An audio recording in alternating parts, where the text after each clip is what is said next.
Am I the a-hole for asking my sister to get lost and telling her that her pregnancy is not my problem? My 32 male have a sister Andrea, 27 female. The issue is that they have always showed her more preference. And although I was not badly treated, they hardly paid any attention to me. Because she's the golden child, I suppose. She herself treated me with disdain. Before our parents died, they left everything for her instead of splitting it with me and Will. I knew that she herself had been behind this. My parents literally told me, Andrea talked to us about how she's more deserving, and we can see how that makes sense. Do you have any objection to us giving everything to her? After all, you're older and should be more understanding, etc. I was disappointed, but just told them that I don't care and did not argue. That was a while ago. She got into some issue and had to mortgage the house, and squandered the wealth over a period of time. As she requires help now, she turned to me and asked me to help her. She's also pregnant right now. I refused and told her that I don't want anything to do with it, and that is not my problem. But she pleaded and cried so much that I felt bad. But I told her that she's got to reap what she's sown, and that is just karma getting back to her. In the end, she told me, I know how to tarnish your reputation by using this very pregnancy. In the end, I asked her to get lost and kicked her out of my house. She had shown up there to ask for help. I wonder whether I did anything, well, wrong, as she is my sister after all. Am I the a-hole? Now for the top comments. Not the a-hole. You do you. She's just going to have to figure life out herself. Thanks. It's just some people said that she's my family after all, and I got wondering. Family is an F word if it's used to abuse others. You shouldn't feel obligated to continue bailing her out. Not the a-hole. Your sister screwed you over and now wants your help? She's so used to being the golden child and getting her way that she actually thought you would favor her too. Unbelievable. My sister is also the golden child and has lied over the decades to my parents, resulting in their rejection of me. In my opinion, this is a form of murder. Like her sister, she stole my parents from my life. There is nothing okay about this. I totally get your frustration, and I'm very sorry you lost your family this way. But this is not inherently your sister's fault. It's your parents for raising the two of you this way. In the end, it's them who created this situation, by creating the monster that she is and letting her do the things she did. Not the a-hole. It sounds like she's used to having someone to bail her out, and now that your parents are gone, she expects you to take their place, especially since she has made a series of bad decisions.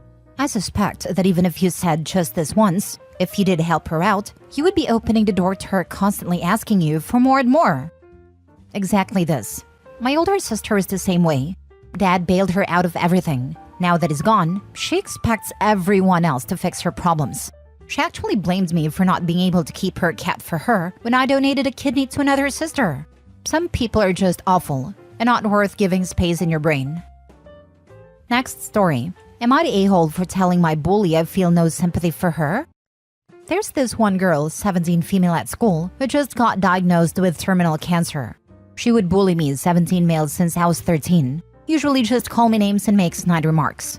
But one time, she made fun of my dead mother, which is the one that stuck in my head for so long. It was constant and relentless bullying, and made me feel low and inferior. She stopped at 16. My guess was because her father died in a car accident and realized how she made me feel, though she never apologized. So she got terminal cancer and made some big posts on her social media and got lots of attention. When she saw me in school, she was tearful and apologized for how she treated me. Honestly, I feel nothing. I said, I don't accept your apology, nor do I offer you my sympathies, and walked away. I could hear her cry even more. A friend agreed with what I did, but all her friends gave me grief. I try to ignore them when I see them, but they just come at me like rabid animals and say stuff that I should say sorry and that I'm an a-hole. When her mother confronted me on what I said, telling me that I should have at least offered sympathy because she's dying, I only said, just means I no longer need to deal with her. Then blocked them all on social media. I don't know. Maybe I was too harsh? But if I'm being honest, I don't feel sympathy for her. I worked through my resentment with a therapist, and honestly, I feel nothing for her. No hatred, but no sympathy either. When she dies, it will just be another day for me. Maybe this makes me an a-hole, but I can't help how I feel, and I spoke what I've felt, just as she did. Am I the a-hole? Not the a-hole. She was cruel to you for years. You are under no obligation to accept her apology or offer sympathy. We are in the fool around and find out era, and people need to realize there will always be consequences for their actions. Also, all these people giving YTA votes for what you said to her mother, which isn't even what you're asking judgment for, are wrong. This woman is also bullying you. Obviously, your daughter learned this behavior from somewhere, and I'm gonna say it was probably from mom. Yeah, their worlds have changed drastically over the last year, but that doesn't mean you automatically have to give them any sympathy or forgiveness. And as one commenter said, maybe she should have parented her child better. If either of them or her friends continue to harass you, especially in school campus, report every single one of them to the admin. When I was in high school, a family member who I despised because she was a truly evil person passed away slowly and painfully from cancer.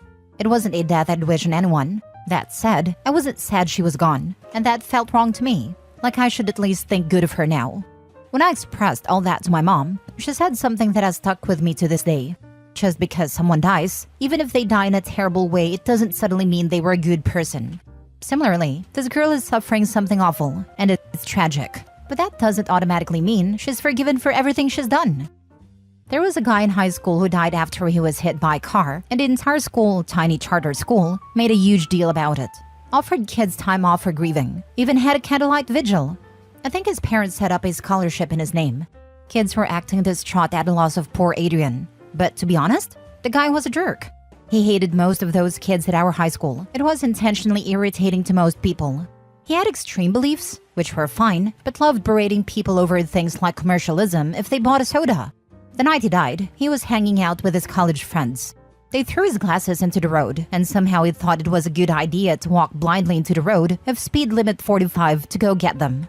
An old lady hit him going 35, and he died. So like just a stupid way to die. It is tragic his life ended early. I think he might have gone on to do some good things.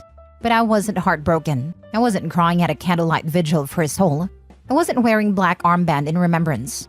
It's like, yeah, that sucks. Not the a-hole. Someone who is truly sorry would accept that you do not forgive her. She wouldn't tattle to her friend/mom if she was truly contrite. You owe her nothing. It's not like you went out of your way to shove it in her face. As a matter of fact, you never even retaliated when her father died. Having terminal cancer doesn't absolve anyone of being an a-hole. And the bully made sure to apologize very publicly with tears, and an audience ready to clap at her amazing act of being so mature. It's almost as if the girl doesn't care about OP at all, but instead saw an opportunity to make a scene and get a shower of cookies. I believe in apologizing publicly if the offense was also public. But apologizing is about taking accountability for your actions. The bully just made a scene and put OP in yet another crap show. Next story. Am I the a-hole for telling my brother that it's only his son's fault that he was injured? My 41 male nephew Ian, 9 years old, visited us for Thanksgiving a while back. He was accompanied with his parents and children, including Ian. I have a bulldog in my house, which they know about. I told the kids to stay away from it, which they agreed to. It doesn't like strangers, and I did not want to take any chances. As they had said fine, well, I did not bother about it again until the incident happened. Ian walked towards his doghouse and began to yell and tease it. He apparently got so near him that the dog bit him and injured his hand. He screamed, and it attracted our attention. We rushed out and took him away. The dog was chained, but he was still barking. We took him to the hospital, and everything was confused as my sister-in-law was scared as well, including Ian's older sister. My brother David, 44 male, now accused me by saying that it's my dog and that I should pay the bills now. I refused, saying that I'd warned them and that it's Ian's fault. But he said that doesn't matter as it was my dog. We got into an argument and he threatened to sue me later and said I already know that he can't afford the best lawyers as he himself is one. I told him I am not doing it, but should I have? It's my dog and I am his uncle, so should I have paid? Am I the a-hole? Now for the top comments. Personally, as a Canadian, I don't think you're the a-hole, but I really don't know how much that would cost. 9 years old is old enough to know better and he was warned. It's just I had warned him.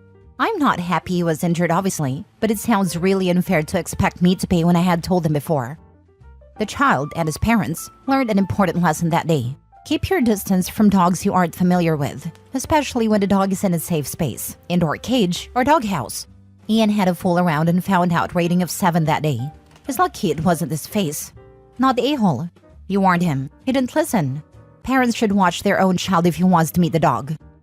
My ex used to tease my grandma's cat. Not maliciously, it was playful. But when the cat would lay down in her box, she was done.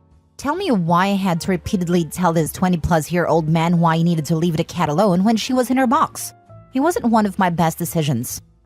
Not the a-hole. Even without a warning, teasing a chained dog is an a-hole move. I completely disagree with people who say 9 is too young to understand this. 9 is plenty old, especially in combination with the warning you gave. But seriously, even without a warning, a 9-year-old should know better. Your brother sounds like a serious a-hole. He's threatening to sue you? Jesus. The dog was a hazard limited to one part of the yard, with warning provided to all. At that point, it becomes no different than any other geographical defined hazard, like a cliff edge or a river or a pit. If an adult is to blame, it is the child's parents for not supervising their child. If a child walked off a cliff that the parents knew about, who would you blame? The first dog I lived with was a wolf/husky cross. While my parents' dog was friendly, it was also very big. We grew up learning to read doggy body language, and by age of 3 years knew when to leave the dog alone. We were also explicitly told by my parents' friends when to stay away from their dogs. Had we been bit, none of the dogs would have been blamed. In fact, my father's first question would have been, "Why were you pestering the dog?" Last story. Am I the a-hole for telling my mom if she acknowledges her grandson, I won't talk to her anymore? I, 28 female, have a brother Elijah, 24 male, I do not speak with. I consider him dead to me. He molested my sister, has allegedly violated multiple women, and went to jail for a vague child exploitation charge, which we all presume is kiddie porn, since he's been caught multiple times talking to minors. My parents still talk to him for some ungodly reason. Last night, my father called me to say, "You're an aunt." When pressed, he said Elijah has a 1-year-old they just got the paternity tests back from. I said, "Then no the heck I'm not." Dad pressed, and I responded more firmly, "No, I am not an aunt." My parents know my sister Ruth, 21 female, and I do not have a relationship with this man, and actively hate him. My other sister has a very distant follow on Instagram kind of relationship with him. My mom got into a fight with Ruth, who called me in hysterics, because she and my other sister weren't excited about this baby. Elijah has admittedly beaten me to everything. He got a car first, that my parents paid for. He got married and divorced first, among other things. He has gleefully made a point to beat me to life milestones. I'm engaged and planning on having children a year or so from now, and I've always wanted to have the first grandchild. That is where I think I might be the a-hole. Perhaps my judgment is clouded with bitterness. I told my mother if she acknowledges this baby as her grandchild, I will no longer have a relationship with her, and my children will not have a relationship with her. To me, I can pretend she doesn't still have a relationship with Elijah if it's behind closed doors and she keeps her mouth shut about it. But if she allows this child to come and go in her life, she is openly recognizing her relationship with Elijah, and I can't forgive that. I am too protective of Ruth, and I feel like she's choosing this evil man over her other 4 children, one of which is still a minor. My fiancé and I have made it very clear in the past that Elijah will come nowhere near our family. And if she acknowledges his son, she is letting him into her life openly, and we cannot tolerate that. It is both a protection of our future children and a respect for Ruth. I am tired of thinking about my mother's feelings first, and always letting her get her way. I am putting my foot down on this. Am I the a-hole? Edit. It's not even about the baby. It is about allowing Elijah another foothold back into this family. My family has a tendency to forget all past crimes once a cute baby is around. Elijah will be allowed to slip back into our lives, endangering my minor sibling and all children my siblings and I have. Yes, I'm horrible for harboring resentment against an innocent baby. But it's not even about the baby. I cannot and will not allow my sibling to be hurt, or have Ruth be subject to my parents' indifference to her pain. She has already made a choice to not come home for Christmas over this. I would actually start by calling CPS and telling them your monster of a brother had a child, and you fear for the safety of the child. That kid is not at fault and should have nothing to do with it. Your goal should be getting that kid away from his dad and making sure baby mama knows what kind of person your brother is. You should bond with that kid just to make sure it's safe and okay. That doesn't mean you have any interaction with your brother. My brother violated me as well. He had a daughter. I reported him and told his wife and called CPS. The courts forced his rights to be removed and out a lifelong protection order. His daughter will never be forced to deal with him. It wasn't a quick process to get his rights removed. It took time, but it was successful. If he has gone to jail for child exploitation, he probably had to register as an offender. CPS and the child's mother definitely need to know this. I hope either the baby mama or the grandparents get full custody, with no visitation from this guy. If he likes girls and it is a baby girl, she's in danger for being violated. If he likes girls and it is a baby boy, he will be raised to be just like his father. And take a giant leap back from this dumpster fire. I wouldn't bother with the ultimatum. Your parents are enabling someone who has done some truly horrific things. That makes them just as bad in my book. They clearly see no problem, so it's a lose-lose situation. I fear for that child, but it isn't a scenario that OP needs to be involved in. Plus, OP, do you really want to be around people like this? Would you want your future kids around this? I have spent many years, including before I found out about Elijah, wanting to cut contact with my parents. They have treated all of us like trash over the years. I said I would be out when my youngest sister graduated high school, and then they adopted my youngest brother when I was 19. Now I'm torn between going no contact and losing the brother I adore and maintaining this relationship from a distance for another 9 years. All I have ever wanted is loving parents, and I've been a fool to think they would ever change. I wanted my children to have grandparents. I love my grandparents. I wanted that for them.